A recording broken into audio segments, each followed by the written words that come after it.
All right, there we go. All right, good morning, members. Thank you for this opportunity. My name is Todd Lawson, Sussex County Administrator. I'm joined today by Ms. Gina Jennings and Ms. Katrina Mears. We have a presentation here for you to explain the reassessment experience in Sussex County.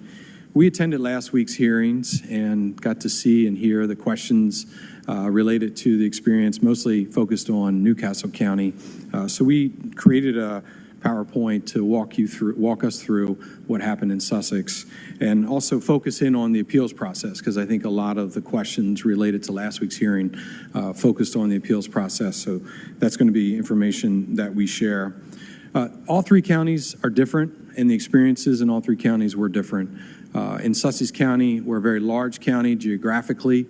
We have a lot of farmland, not as much commercial as related to the other two counties, and several thousands parcels. We have 203,000 parcels compared to 89,000 in Kent and about 214,000 in Newcastle. So getting through that in the time period given was certainly a challenge, but we were able to make it, and we'll share some of the statistics today.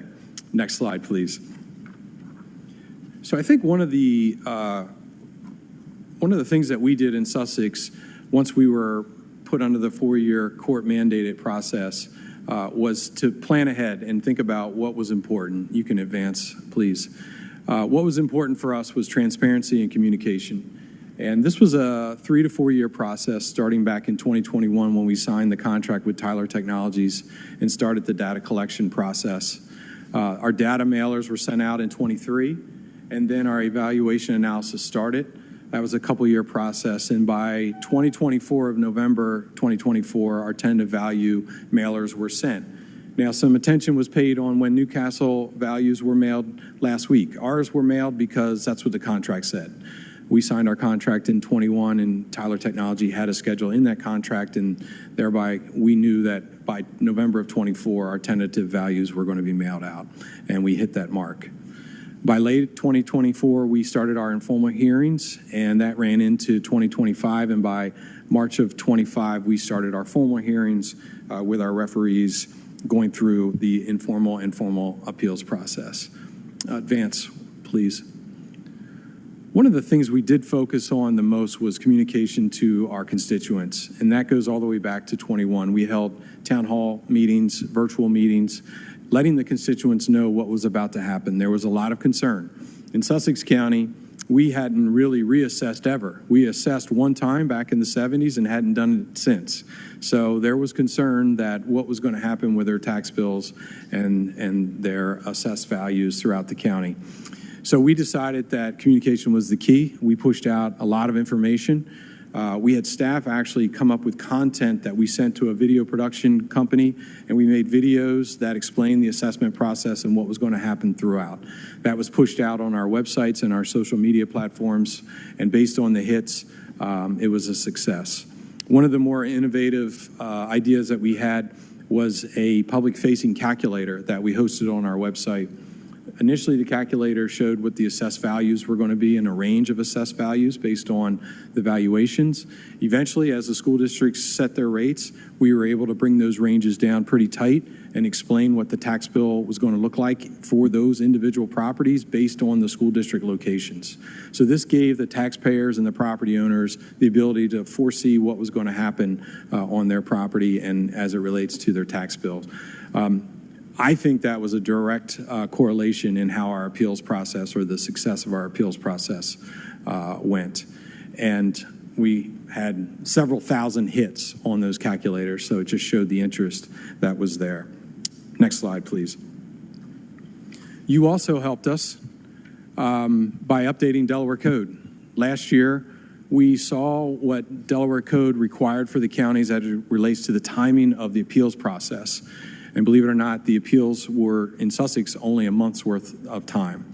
So we asked to have that extended, and you passed HB 403, which made a couple changes for Sussex to help us through the appeals process, including extending the time period for the appeals from beyond 1 month to more than 3 months.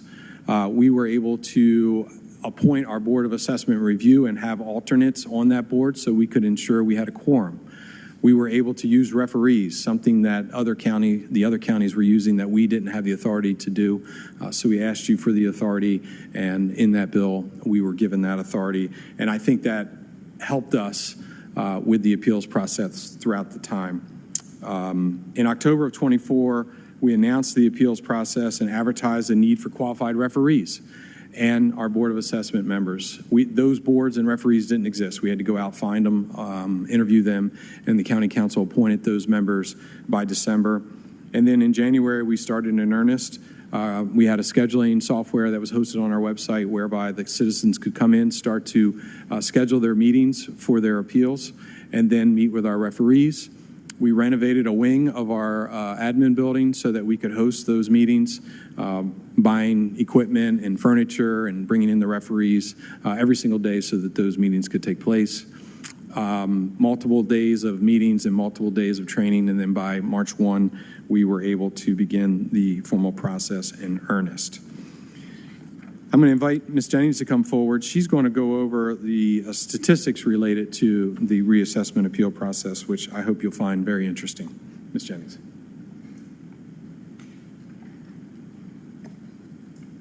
Good morning, everybody.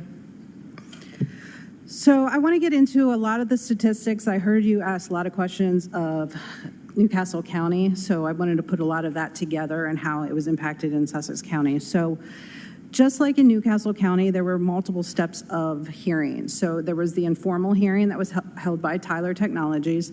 Then there was the formal appeal process that was held by Sussex County. Then you went through the referees, and then you went to the Board of Assessment review. And you can see each level of how many appeals we had. So we had 11,600 informal appeals with Tyler Technologies. That's 5.7% of our total parcel account, which Mr. Lawson mentioned was 203,000. That resulted in a value change of 6,000, which is a 3% change in our parcels. We had close to 6,000 withdrawal. Then you move down to the next level. So we then had 1,700 people appeal through the formal appeal process, which required to go to a referee first. We had 1,700 appeals there. Out of that result, it was 11,000 values that had changed.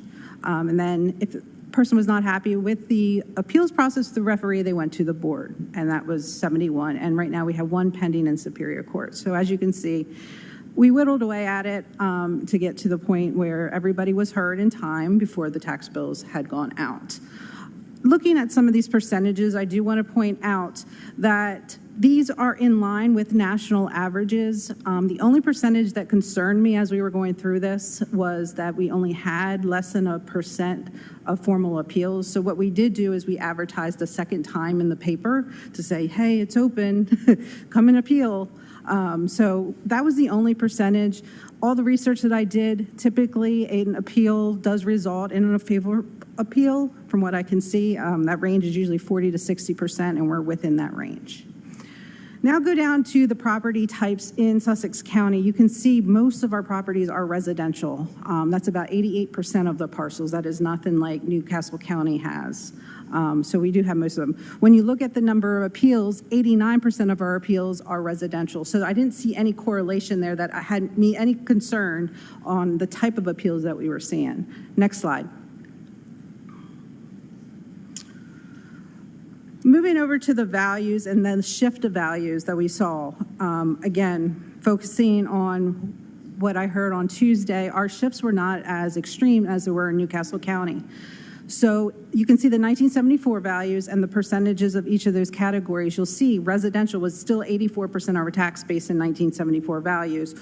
When it went to 2023, it shifted 4%. It's not a big change in values. The big point I want to point out is the commercial did not change as much either. It went from a 10% value to 8% value. Okay. I also want to make a point to talk about ag and how they're assessed, because some of that question came up as well. So Tyler puts ag on the books at what they believe is fair market value. The exemption part is part of the county's process. So if you look at the bullet at the bottom, that $2.7 billion of ag does not include $2 billion of exempt ag land. So if you are in an ag program, you do not get a tax bill, but we still have it. Tyler did evaluate it, but when the tax bills go out, it's zero. Okay, there's no tax bill. Okay, next slide, please. Another thing that sets Sussex apart is where everything shifted, not relation to commercial or residential, but the location. So what I did here in this analysis is I pulled the map areas that include the city of Rehoboth, the city of Lewis, and Bethany Beach, okay?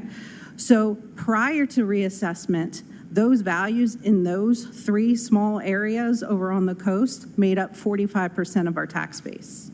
After reassessment, it went up 11% to 56% of our tax base. So that means that whole other part of the county, 11% of it shifted all the way to the coast, which made a big difference. Next slide, please. Another analysis that I had done when we started creating the rates and determining what the bills were going to look like is you always hear a third's going to go up, a third's going to stay the same, a third's going to go down. Well, where did it go in Sussex County? We were actually better than what you would expect in a normal reassessment. We actually had 44% of the bills go down. Now, this is revenue neutral. This is assuming all the rates stayed the same, every entity brought in the same amount. So that's what that analysis does. The 32% is based off of $10 of your bill went up or it went down. So I try to keep that number a third. When you apply the rates, because as you know, the school districts adjust their rates, there's other things on the tax bill. So I need to understand what kind of calls are we going to get in our billing department.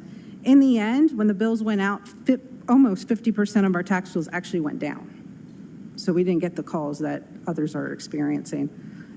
You could advance, please.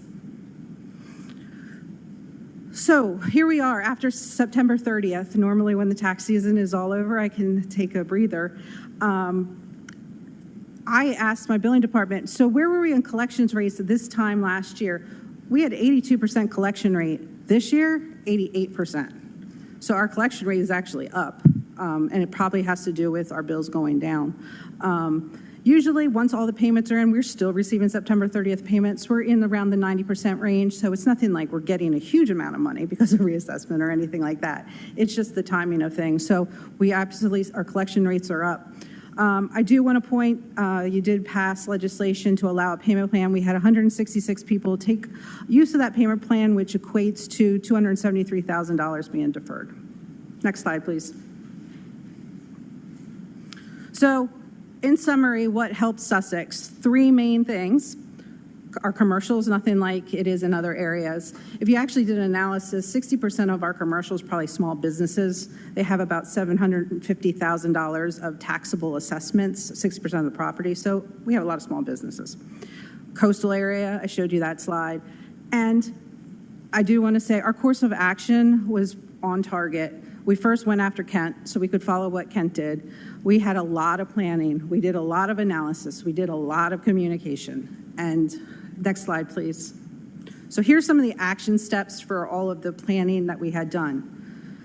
First thing I want to point out, I did here in Newcastle County the issue with the city of Wilmington. What sets us apart here is that if you do get a permit in a municipality, you have to get a permit in Sussex County as well. So we do exchange data back and forth, but we also require the permits in the other municipalities, so it's not separate.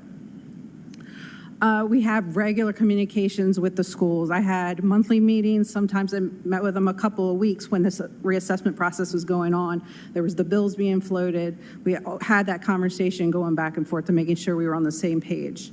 As Mr. Lawson mentioned, we had multiple public communications with the video, social media, the press releases. He went over that.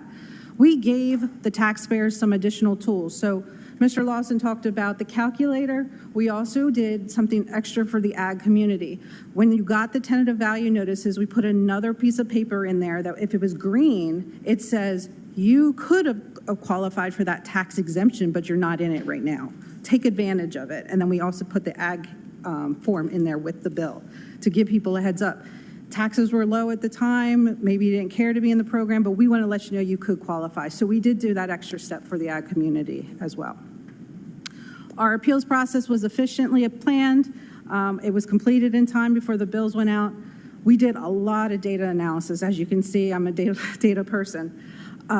So while Tyler was working on their data, we were also working on the data as well to make sure that if we saw anything odd, we would be questioning Tyler as well as we were going through the process. Next slide.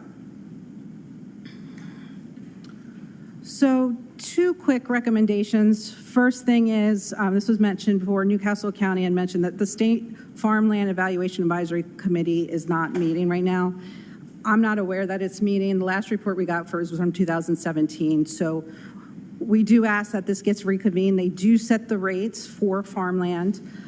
Senate Bill 35, that's still in committee, references this committee. So if you want to move forward with Senate Bill 35, you have to make sure that this committee is in place before moving forward with that legislation. And I do ask that all 3 counties be on the same timeline. We're now moving forward in a different direction. Kent County is a year ahead of us. So if they have to do it in 5 years, they're going to be different. They're going to do an RFP separate from us. And having school districts that cross boundaries, it's very important that we keep going forward in the same direction. And I do want to preface, time is of the essence. My original plan was going out to bid this fall to start, because as you see, it was a 4-year process. My 4 years already starts in February. So I have 4 years to start completing the next process. It won't be as intense, but I don't like waiting to the last minute. So just want to let you know that, please, let's get forward, because I was about to ready to do the RFP. That is all I have.